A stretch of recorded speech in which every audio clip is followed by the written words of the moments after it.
দিন চমু চাপি অহাৰ লগে লগে ব্যাপকভাৱে তুংগত উঠিছে ৰাভা হাছং স্বায়ত্তশাসিত পৰিষদৰ নিৰ্বাচনী প্ৰচাৰ কাৰ্য।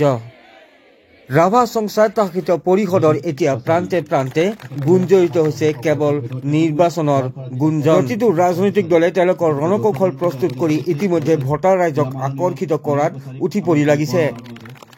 আৰু দেখিবলৈ পোৱা গৈছে এতিয়া এনেদৰে ৰাভা হাছঙত যি নিৰ্বাচনী প্ৰচাৰ কাৰ্য সেয়া তুংগত উঠিছে। দিনে নিশাই এতিয়া প্ৰচাৰ কাৰ্য চলাই গৈছে প্ৰতিটো ৰাজনৈতিক দলে। কিন্তু তাৰ মাজতে কংগ্ৰেছত খহনীয়া দেখিবলৈ পোৱা গৈছে এইবাৰ গোৱালপাৰা জিলাৰ এটা সমষ্টিত। স্ক্ৰীণত আপোনালোকে দেখি আছে। তো বিশেষ খবৰটিৰ সৈতে মই সাংবাদিক পংকজ আপোনাক সকলোকে পুনৰবাৰ মোৰ ইউটিউব চেনেল তথা ফেচবুক পেজ পংকজ লিমকালৈ আন্তৰিকতাৰে স্বাগতম জনাইছো। লগে লগে লৈ আনিছো আপোনালোকৰ বাবে এই বিশেষ খবৰটি। স্ক্ৰীণত আপোনালোকে দেখি আছে এটা ৰাজনৈতিক দলৰ কেইবাগৰাকীও পুৰুষ মহিলাই যৌথ সংগ্ৰাম সমিতিত যোগদান কৰিছে আৰু সেই ৰাজনৈতিক দলটো হৈছে কংগ্ৰেছ পাৰ্টিৰ কেইবাগৰাকীও পুৰুষ মহিলা সদস্যই আজি এনেদৰে বিয়লিৰ ভাগত ৰাভা হাছং স্বায়ত্তশাসিত পৰিষদৰ যি ৩ নং পৰিষদীয় সমষ্টি আছে সেই পৰিষদীয় সমষ্টিত প্ৰাৰ্থী ফণীন্দ্ৰ ৰাভাৰ যি এক নিৰ্বাচনী সভা আছিল সেই নিৰ্বাচনী সভাতে এনেদৰে কেইবাগৰাকীও পুৰুষ মহিলাই এনেদৰে যৌথ সংগ্ৰাম সমিতিত যোগদান কৰা পৰিলক্ষিত হ'ল। তো এটা বেয়া খবৰ বুলি ক'ব লাগিব কংগ্ৰেছৰ বাবে, কিয়নো নিৰ্বাচনলৈ মাজত মাত্ৰ কেইটামান দিন বাকী আছে আৰু তেনে প্ৰেক্ষাপটত কেইবাগৰাকীও কংগ্ৰেছ যি সদস্য পুৰুষ মহিলা সদস্য আছে তেওঁলোকে এনেদৰে এতিয়া ৰাভা হাছং যৌথ সংগ্ৰাম সমিতিত যোগদান কৰা পৰিলক্ষিত হৈছে। স্ক্ৰীণত আপোনালোকে তাৰে কিছু দৃশ্যাংশ মুহূৰ্তত প্ৰত্যক্ষ কৰি আছে। আৰু দুবাৰকৈ ৰাভা হাছং স্বায়ত্তশাসিত পৰিষদত কাৰ্যবাহী সদস্য থকা ফণীন্দ্ৰ ৰাভাই এইবেলিও ৩ নং পৰিষদীয় সমষ্টিটোৰ পৰা প্ৰাৰ্থিত্ব লাভ কৰিছে আৰু পুনৰবাৰ তেওঁ এই পৰিষদীয় সমষ্টিৰ পৰা বিপুল ভোটত জয় লাভ কৰাৰ দাবী উত্থাপন কৰি আহিছে। আৰু তাৰ মাজতে দেখিবলৈ পোৱা গ'ল যে কেইবাগৰাকীও কংগ্ৰেছৰ যি সদস্য পুৰুষ মহিলা সদস্য আজি বিয়লিৰ ভাগত তেওঁৰ যি এক নিৰ্বাচনী সভা অনুষ্ঠিত হৈছিল ধনুভাঙাৰ যি নয়াপাৰা, সেই নয়াপাৰাত তেওঁৰ এক নিৰ্বাচনী সভা অনুষ্ঠিত হৈছিল আৰু সেই সভাতে এনেদৰে কেইবাগৰাকীও কংগ্ৰেছী যি পুৰুষ মহিলা আছে যুৱক আছে তেওঁলোকে আহি যৌথ সংগ্ৰাম সমিতিত যোগদান কৰিছে। স্ক্ৰীণত আপোনালোকে দেখি আছে তাৰে দৃশ্যাংশসমূহ। ইফালে সাংবাদিকেৰে হোৱা বাৰ্তালাপত কাৰ্যবাহী সদস্য ফণীন্দ্ৰ ৰাভাই জানিবলৈ দি কয় যে আচলতে ৰাভা হাছং স্বায়ত্তশাসিত পৰিষদৰ তৰফৰ পৰা জাতি ধৰ্ম বৰ্ণ ভাষা নিৰ্বিশেষে প্ৰতিটো শ্ৰেণীৰ প্ৰতিটো জনগোষ্ঠীৰ প্ৰতিটো জনজাতিৰ লোকৰ যি উন্নয়ন সেই উন্নয়ন আচলতে সাধন কৰি অহাৰ বাবে ৰাভা হাছং স্বায়ত্তশাসিত পৰিষদৰ প্ৰতি আকৃষ্ট হয় এনেদৰে কংগ্ৰেছৰ কেইবাগৰাকীও পুৰুষ মহিলা যুৱকে আচলতে কংগ্ৰেছ দল ত্যাগ কৰি এনেদৰে ৰাভা হাছং যি যৌথ সংগ্ৰাম সমিতি তাত যোগদান কৰিছে। তেওঁৰ মন্তব্য আছে এই সম্পৰ্কত, সেই মন্তব্য আপোনালোকক শুনাম, কিন্তু তাৰ পূৰ্বে দৃশ্যাংশসমূহ এনেদৰে দেখুৱাই লৈছোঁ আপোনালোকক। আৰনাই পাজাৰেৰে তেওঁলোকক সম্বৰ্ধনা জনোৱা হয়, আদৰণি জনোৱা হয় যৌথ সংগ্ৰাম সমিতিলৈ। আচলতে এইবাৰ তৃতীয়বাৰৰ কাৰণে মই ৰাভা হাছং স্বায়ত্তশাসিত নিৰ্বাচনত মই এইবাৰ তৃতীয়বাৰৰ কাৰণে ৰাভা হাছং যৌথ মঞ্চ আৰু ভাৰতীয় জনতা পাৰ্টি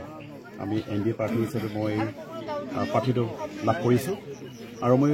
খুব সুখী। আৰু ইয়াত ধনুভাঙা পৰিষদীয় সমষ্টিটোৰ এটা উল্লেখনীয় এটা সমষ্টি, কাৰণ ইয়াৰ বিভিন্ন জাতি জনগোষ্ঠীৰ মানুহক লৈ সমন্বয়তাৰে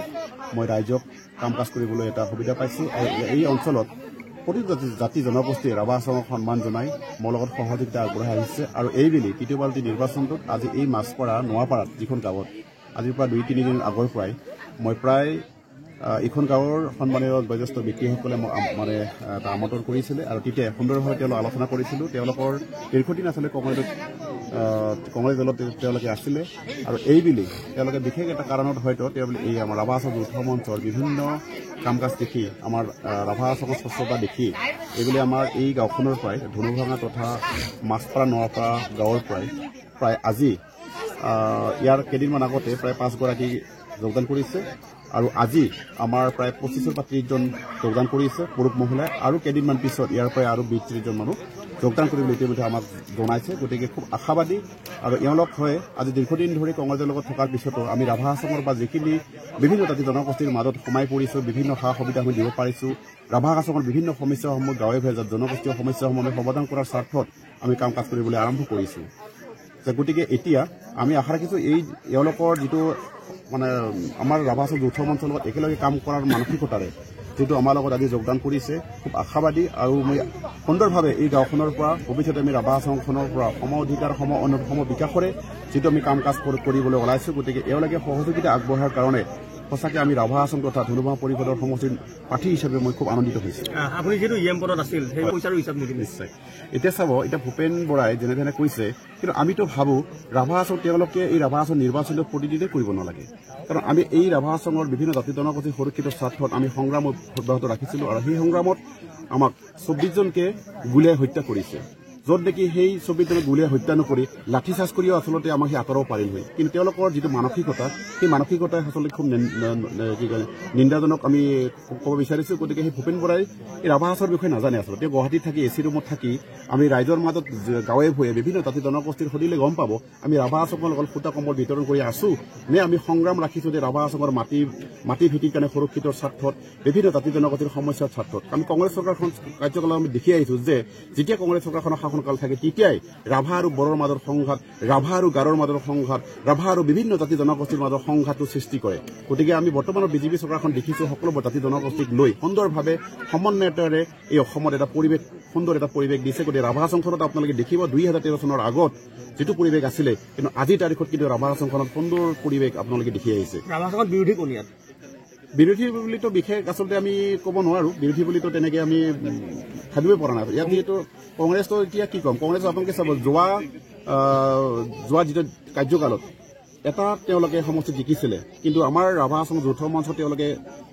2-3 মাহৰ পিছতে ৰাভা হাছং যৌথ মঞ্চত তেওঁলোকে যোগদান কৰি গোটেই সমষ্টিটো তেওঁলোকে আৰু ৰাভা হাছং কংগ্ৰেছ শূন্য গতিকে এইবুলি আমিতো ভাবিবই পৰা নাই যে মানে বিৰোধী কোনে হ'ব গতিকে প্ৰতিটো সমষ্টিত আমি ভাৰতীয় জনতা পাৰ্টীৰ ৰাভা হাছঙৰ প্ৰাৰ্থী হিচাপে জয় হৈ পুনৰবাৰ আমি NDA চৰকাৰ ৰাভা হাছঙত আমি গঠন কৰি আৰু বিভিন্ন জাতি জনগোষ্ঠীৰ মাজত সুন্দৰভাৱে আমি কাম কাজ কৰিবলৈ আমাৰ এটা বিশ্বাস।